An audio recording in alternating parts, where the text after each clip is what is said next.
The morning sun painted the sky orange as Sarah Martinez stood at the edge of Copper Creek Station.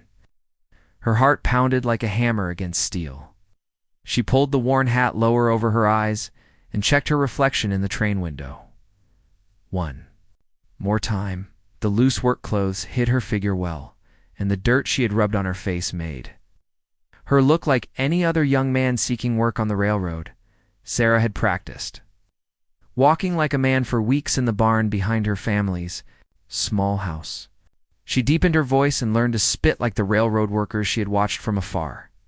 Her father had died in a mining accident 6 months ago, leaving her mother sick with worry and 3 younger siblings to feed. The railroad paid good money, but they only hired men. Sarah had no choice but to become Samuel Martinez, the railroad foreman. A thick-set man named Boss Murphy barely looked up when Sarah approached his wooden desk outside the station office. His weathered hands moved quickly through a stack of papers as workers lined up behind her, all hoping for a day's work. "Name?" Murphy asked without raising his eyes. "Samuel Martinez, sir," Sarah replied, keeping her voice low and steady. Murphy finally looked up, studying her face with sharp blue eyes. Sarah felt sweat forming under her hat, despite the cool morning air. After what felt like forever, he nodded and wrote her name on a piece of paper. "You look young, boy. Ever worked railroad?" Before, Murphy's voice carried the authority of someone who had spent years managing rough men and dangerous work. "No, sir, but I'm strong and willing to learn," Sarah answered, flexing her arms slightly to show the muscles she had built from years of farm work. Murphy handed her a heavy hammer and pointed toward a group of men gathered near the tracks. "Work with Jake's crew today. They're replacing old rail ties about 2 miles east. Work hard, and you might get hired permanent. Slack off, and you'll be looking for work somewhere else tomorrow." Sarah took the hammer, surprised by its weight, and walked toward the crew. The other workers barely glanced at her as she joined them. Most were older men with sun-damaged skin and calloused hands. A few looked to be around her age, probably sons of local farmers like herself. The crew leader, Jake Thompson, was a tall man with graying hair and kind eyes. He introduced Sarah to the work quickly. "We pull up the old wooden ties, dig out the gravel, put in new ties, and make sure the rails sit level. It's back-breaking work, but honest pay for honest work." As the day progressed, Sarah discovered that railroad work was even harder than she had imagined. The old ties were heavy and often stuck in the gravel. Her back ached after just an hour, but she gritted her teeth and kept working. The other men seemed impressed that the young Samuel could keep up with their pace. During the lunch break, the workers sat in whatever shade they could find and shared stories. Sarah listened carefully, learning how to act more like the men around. She was careful not to say too much, claiming to be shy when anyone asked about her family or background. By the end of the first day, Sarah's hands were covered in blisters and her whole body ached. But Boss Murphy nodded approvingly when the crew returned to the station. "Samuel, you worked hard today. Be here tomorrow morning if you want to keep the job." Walking home that evening, Sarah felt a mixture of exhaustion and pride. She had survived her first day as a man in a man's world. The pay would help her family buy food for another week, and maybe, if she could keep up the disguise long enough, she could save enough money to get her mother proper medical care. That night, as she soaked her blistered hands in cold water, Sarah's mother asked how her new job at the general store was going. Sarah hated lying to her mother, but she couldn't risk telling the truth. If anyone discovered what she was doing, it would bring shame to her family, and she would lose the job they desperately needed. She looked out the window toward the railroad tracks in the distance, where lanterns from the night crew flickered like fireflies. Tomorrow would bring another day of pretending to be someone she wasn't, but Sarah was determined to succeed. Her family's survival depended on it, and she would do whatever it took to keep her secret safe. 3 weeks into her new life as Samuel, Sarah had found her rhythm with the railroad crew. Her hands had grown tough with calluses, and her body had adapted to the demanding physical work. The other workers had accepted her as one of them, sharing jokes and treating her like a younger brother, but everything changed the day. Thomas Cole rode into their worksite. Sarah was hammering a spike into a new rail tie. When she heard the sound of approaching hoofbeats, She looked up to see a cowboy on a magnificent black horse riding toward their crew. The man sat tall in his saddle with natural grace, his brown hat tilted at just the right angle to shield his eyes from the sun. Even from a distance there was something different about him that made Sarah pause in her work.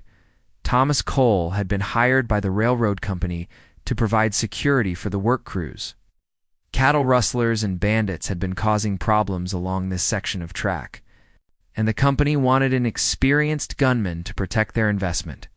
As he dismounted near Boss Murphy's temporary office, several of the workers stopped what they were doing to watch. Thomas was in his late 20s. With sun-weathered skin and steady green eyes that seemed to notice everything, he wore his gun low on his hip like a man who knew how to use it, but there was nothing threatening about his manner.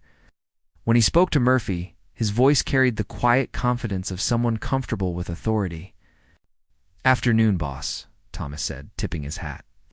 "I'm Thomas Cole. The main office sent me to keep an eye on things out here." Murphy shook his hand firmly. "Good to have you. We've had reports of suspicious riders in the area. There's nothing stolen yet, but the men are getting nervous." As Thomas surveyed the work site, his eyes stopped on Sarah. She quickly looked down and continued hammering, but she could feel his gaze lingering on her. There was something unsettling about the way he studied her, as if he was trying to solve a puzzle. Over the following days, Thomas made it his business to get to know all the workers. He had an easy way about him that made men want to talk. Sharing stories around the evening campfire and listening with genuine interest to their concerns about their families and futures. Sarah tried to avoid him as much as possible, but Thomas seemed determined to draw her into conversation. When she claimed to be too tired to join the evening gatherings, he would approach her during work breaks with casual questions about her background and family. "You're awful quiet, Samuel," Thomas said one afternoon, settling down beside her. During lunch, most young men your age like to boast about their adventures. Sarah kept her eyes on her food and shrugged. "Not much to say, I guess. Just trying to do good work and earn my pay." Thomas studied her profile carefully. "Where did you say you were from?" "Didn't say," Sarah replied, still not looking at him. "Small farm outside town. Nothing interesting about it." "What happened to your father? Most boys your age are working their family's land, not hiring out to the railroad." The question hit too close to home, and Sarah's voice trembled slightly when she answered. "He died. Mining accident. Someone has to support the family now." Thomas noticed the emotion in her voice and the way her hands shook slightly as she spoke. He also noticed things that the other workers had missed, small details that didn't quite fit with the image of a young man. The way Samuel's voice sometimes rose when excited or nervous, careful way he moved, trying too hard to swagger like the older men.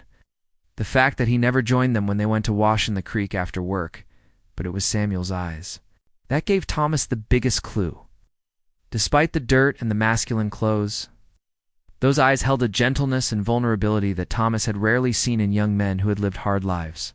They were the eyes of someone carrying a heavy secret. One evening, as the crew prepared to head back to town, Thomas made his decision. He had been watching Samuel for over a week now, and he was almost certain of what he suspected. But he needed to be sure before he acted on his suspicions. "Samuel," he called out, as Sarah prepared to walk home. "Mind if I ride alongside you?" "Partway. I'm heading in the same direction." Sarah's heart skipped, but she couldn't think of a reason to refuse without seeming rude or suspicious. "Sure, but I'm walking. Don't have a horse." "No problem. I'll walk with you and lead my horse." Thomas dismounted and fell into step beside her as they walked along the dusty road. Thomas kept the conversation light, talking about the work and the other men on the crew, but Sarah could feel him watching her carefully. Studying every gesture and response, they reached the crossroads where Sarah usually turned toward her family's small house. She was about to bid Thomas's good night when he spoke quietly, so softly that she almost didn't hear him. "I know who you are." Sarah's blood turned to ice. She stopped walking and slowly turned to face him, her heart hammering so hard she was sure he could hear it. In the fading light, Thomas's eyes were serious, but not unkind. "I don't know what you mean," Sarah whispered, but even she could hear how unconvincing her words sounded. Thomas stepped closer, his voice gentle but firm. I think you do know what I mean, miss. The word miss hit Sarah like a physical blow. Her disguise, which had fooled everyone for weeks, had been seen through by this cowboy she barely knew. Her legs felt weak, and for a moment she thought she might collapse right there in the dusty road. Please, she whispered, her voice breaking. Please don't tell anyone. My family will starve if I lose this job. Thomas saw the fear and desperation in her eyes, and his expression softened. He had suspected the truth for days. But seeing her terror now made him realize how much courage it had taken for her to attempt such a dangerous deception. I'm not going to tell anyone, he said quietly, but you need to know that what you're doing is incredibly dangerous. If the wrong person figures it out, it won't just be your job you lose. Some of these men wouldn't take kindly to being fooled by a woman. Sarah's eyes filled with tears she had been holding back for weeks. Strain of constantly pretending to be someone else, of watching every word and gesture, had been wearing on her more than she had realized. I didn't have a choice, she said, her voice barely above a whisper. My mother is sick, and I have 3 younger siblings. The railroad pays better than any woman's work in town. I thought if I could just keep it up for a few months, maybe save enough money. Thomas listened as she told him about her father's death, her mother's illness, and the crushing responsibility she felt to provide for her family. As she spoke, he began to understand the desperation that had driven her to such extreme measures. What's your real name? He asked gently. Sarah Martinez. How old are you, Sarah? 19. Thomas was quiet for a long moment, considering the situation carefully. Sarah watched his face anxiously, trying to read his thoughts. Finally, he spoke. I'm going to help you, he said. But we need to be smart about this. You can't keep up this disguise forever. Eventually, someone else will notice what I noticed. Did I do wrong? Sarah asked. I practice walking like a man. I keep my voice low. I work as hard as anyone. Thomas smiled slightly. You did most things right, but you're too careful, too polite. Real young men are more careless with their manners, and you never join the men when they go to wash up after work. That made me curious. Sarah felt her face grow hot with embarrassment. She had been so focused on the obvious things that she had missed some of the subtler aspects of male behavior. There's something else, Thomas continued.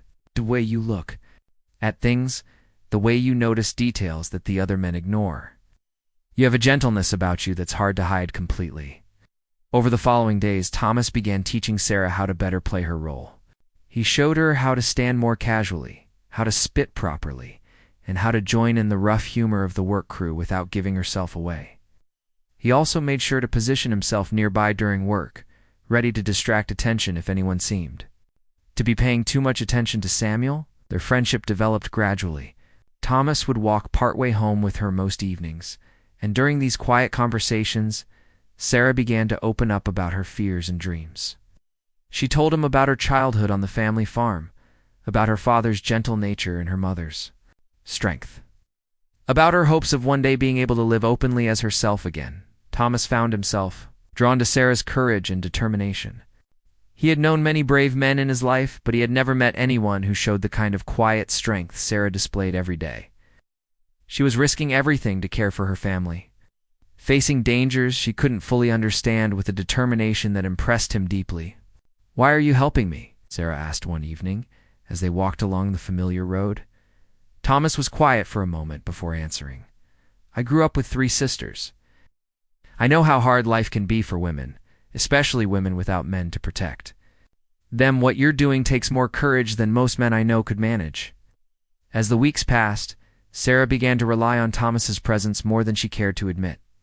Having someone who knew her secret and still respected her felt like a tremendous relief.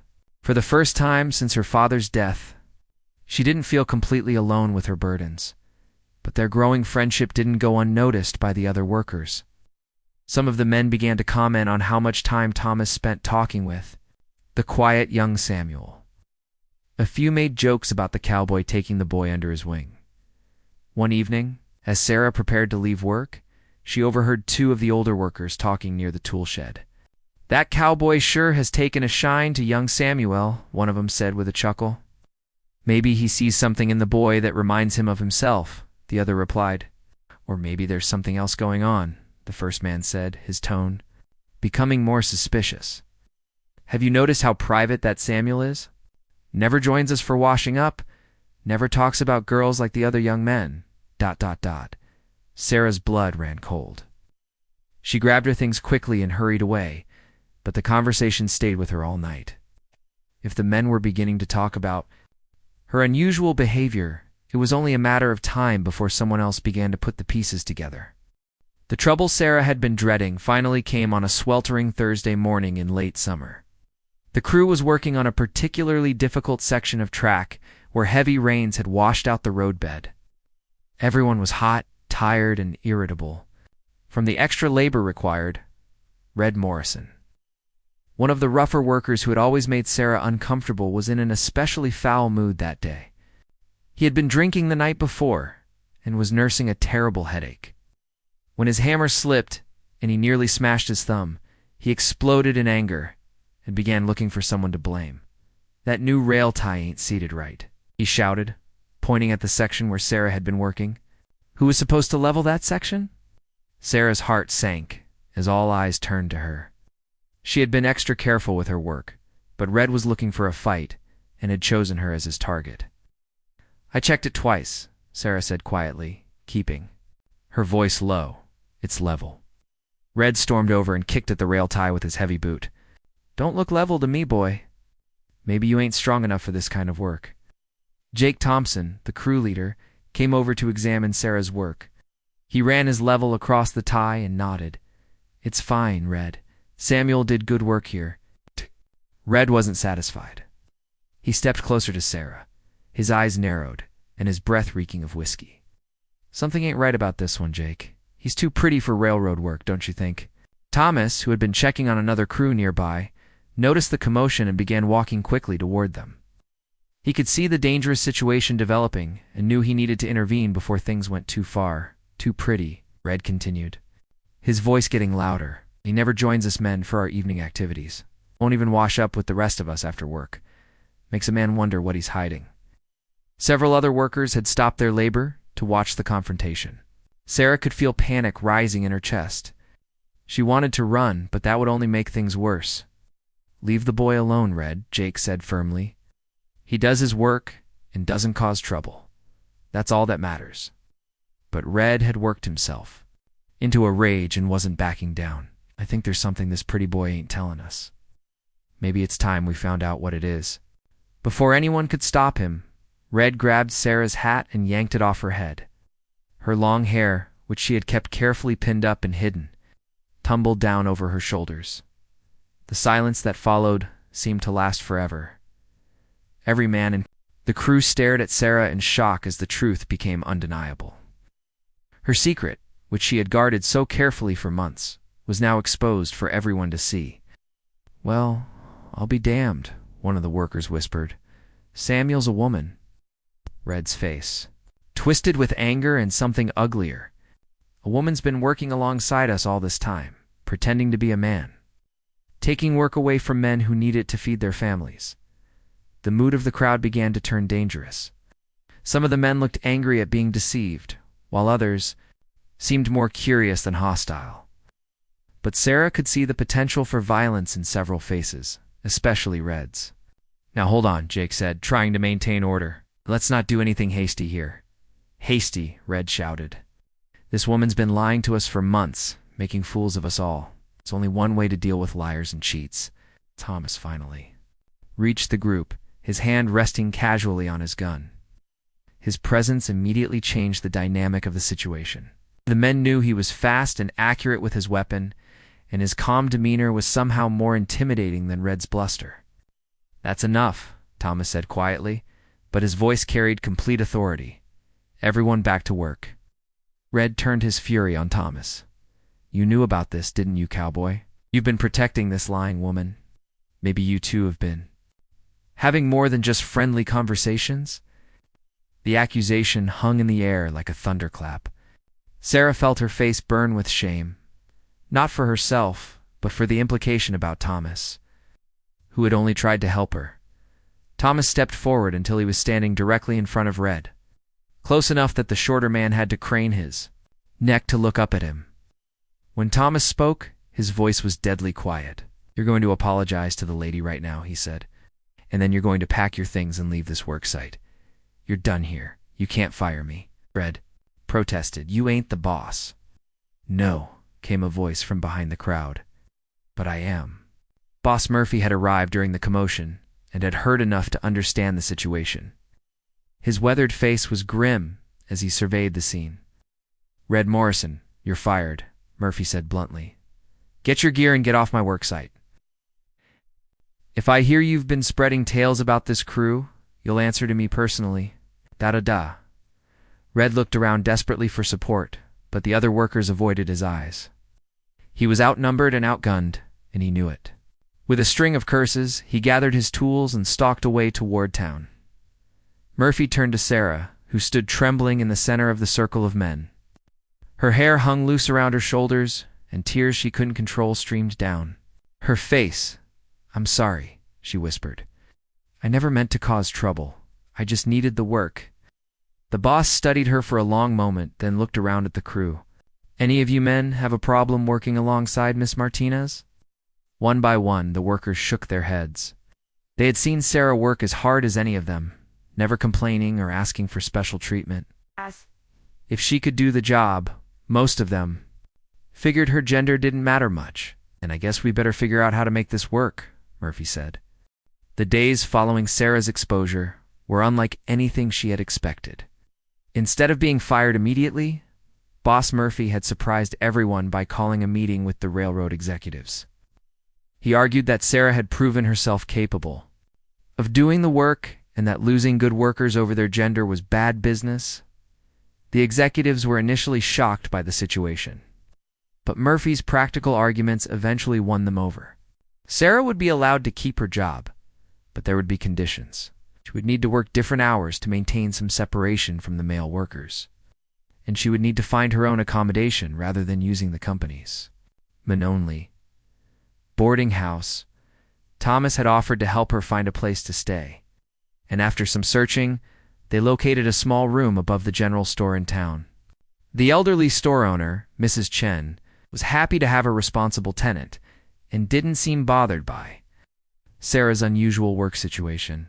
The arrangement meant that Sarah had to walk further to reach the work site each day, but she didn't complain. She was grateful to still have employment when she had expected to lose everything. Her relationship with the work crew gradually settled into a new normal. Most of the men treated her with the same rough friendliness they had shown Samuel, though. Some were more careful with their language around her now. A few seemed uncomfortable with the change, but they kept their opinions to themselves. Jake Thompson, the crew leader, proved to be one of her strongest supporters. "Work is work," he told anyone who questioned the situation. "Sarah pulls her weight and doesn't cause problems. That's all I care about." Thomas continued to provide security for the work crews, but now his protective attention towards Sarah was more obvious. He no longer had to pretend that his concern was merely for a young male worker. The crew gradually accepted that the Cowboy and Sarah had developed a friendship that went beyond their working relationship. As autumn approached, Sarah began to feel something she hadn't experienced since her father's death: hope for the future. Her wages had allowed her to get proper medical care for her mother, whose health was slowly improving. Her younger siblings were attending school regularly now instead of having to work to help support the family, but it was her growing relationship with Thomas that brought the most unexpected joy to her life. What had started as gratitude for his protection had developed into something deeper and more complex. Thomas had never treated her as anything less than an equal. He didn't try to shield her from the hard realities of her work or patronize her because of her gender. Instead, he seemed to admire her strength and determination. Their evening walks had become the highlight of Sarah's day. One crisp October evening, as they walked along their usual route, Thomas finally spoke about what had been on his mind for weeks. "Sarah, I've been thinking about your situation here," he said carefully. "It's working for now, but winter's coming and the railroad work will slow down, and they might not need as large a crew during the cold months." Sarah's heart sank. I'd been dreading this possibility. "Do you think they'll let me go?" "I don't know," Thomas admitted. Murphy likes your work, but the executives might use the slower season as an excuse to reduce the crew to men only. They're still not completely comfortable with having a woman on the work gang." They walked in silence for a while, both lost in thought. Finally, Thomas stopped walking and turned to face her. "I've got a proposition for you," he said. "It might sound crazy, but hear me out." Sarah stopped beside him, curious but worried by the serious tone in his voice. "I've been offered a job managing security for a cattle ranch down in Texas," Thomas continued. "It's good work, steady pay, and they need someone who can handle both the security and some of the bookkeeping. The owner specifically said he'd be open to hiring a married couple if the woman could handle the books and the man could handle the security." Sarah stared at him, not sure she was understanding correctly. "Thomas, what are you saying?" He took off his hat and ran his fingers through his hair, suddenly looking nervous. "I'm saying that if you were willing to marry me, we could both have steady work and a good life. Your family could come with us, or we could send money back to support them." The proposal hung in the air between them. Sarah felt her heart racing as she tried to process what Thomas was offering.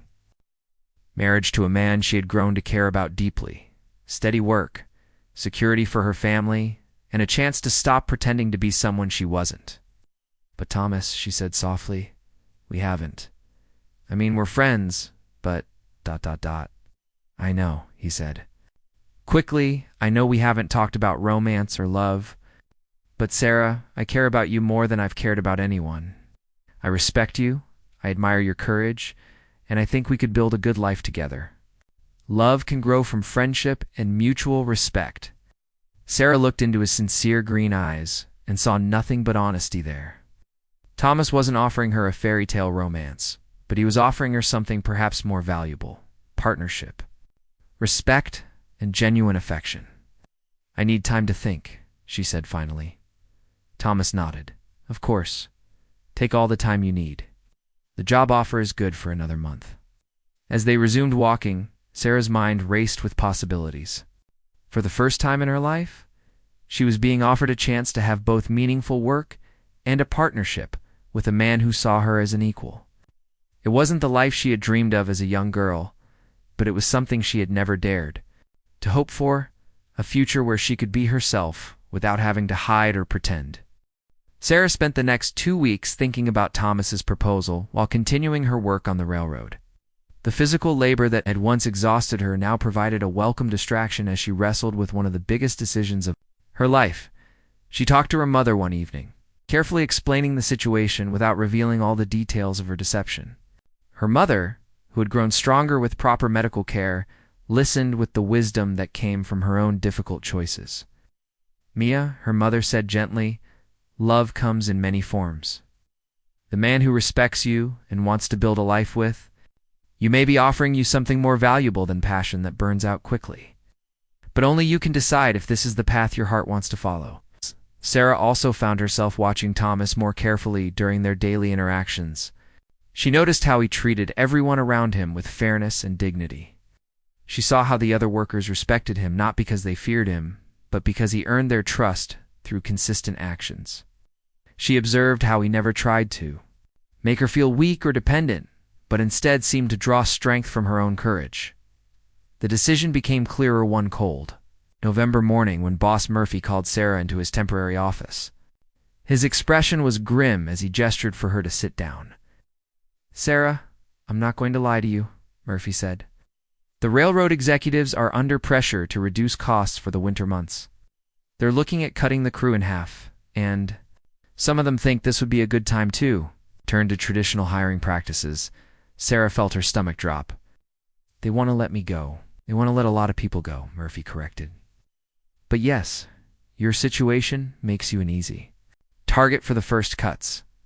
I've argued for keeping you on because you're one of my best workers, but I can't promise anything." That evening, when Thomas asked about her decision regarding his proposal, Sarah finally had her answer. "Yes," she said simply. "If you're still willing to have me as a partner, I'd like to accept your offer." Thomas's face broke into the widest smile she had ever seen from him. "Are you sure?" "I don't want you to feel pressured by the work situation." "I'm not," Sarah replied, and she realized it was true. "Thomas, You've shown me more respect and kindness than I thought I could expect from any man. You see me as I really am. I still think I'm worth something? I'd be honored to build a life with you." They were married 3 weeks later in a simple ceremony at the small church in town. Sarah's mother and siblings attended, along with Jake Thompson and several of the railroad workers who had become her friends. Boss Murphy gave her away, roughly telling Thomas that he was getting one of the finest workers he'd ever supervised. The newlyweds spent their brief honeymoon-making plans for their journey to Texas. Thomas had written to accept the ranch job, and they would leave after the new year. Sarah's family would stay in their current home, but Sarah and Thomas would send money regularly to ensure their continued comfort and security. On Sarah's last day of railroad work, the crew gathered to wish her well. Jake Thompson presented her with a small silver railroad spike that had been polished to a shine. "So you don't forget us working folks," he said with a grin. Even some of the executives came out to acknowledge her departure. Word of the unusual female railroad worker had spread, and several newspapers had written stories about Sarah's courage and determination. The railroad company, initially embarrassed by the attention, had gradually begun to take pride in their progressive hiring decision. As Sarah and Thomas prepared to board the train that would take them to their new life in Texas, Sarah reflected on the incredible journey that had brought her to this moment. She had started out simply trying to survive and provide for her family. She had never imagined that her desperate deception would lead to finding a true partner and a future filled with possibilities. Thomas took her hand as the train whistle blew. "Any regrets?" he asked gently. Sarah looked back at the railroad yard, where she had spent so many months pretending to be someone else, then forward toward the unknown adventure that awaited them. She thought about the young woman who had first put on men's clothes and walked nervously up to Boss Murphy's desk, and she marveled at how much had changed. "No regrets," she said firmly. "Only gratitude." As the train pulled away from the station, Sarah leaned against Thomas's shoulder and watched the familiar landscape roll past. She was no longer hiding behind a false identity or struggling alone to support her family. She was Sarah Cole now, heading toward a future where she could be herself while still doing meaningful work alongside a man who valued her as an equal partner. The rails stretched endlessly ahead, gleaming in the afternoon, sun like a silver pathway to new dreams. Sarah smiled as she felt the train's rhythm carrying them toward a life she had never dared to imagine, but had somehow found the courage to claim. Behind them, railroad crews continued their endless work of building connections across the vast country. And somewhere in their stories, they would always remember the brave young woman who had dressed as a man to work the rails, and the cowboy who had seen through her disguise to the remarkable person beneath.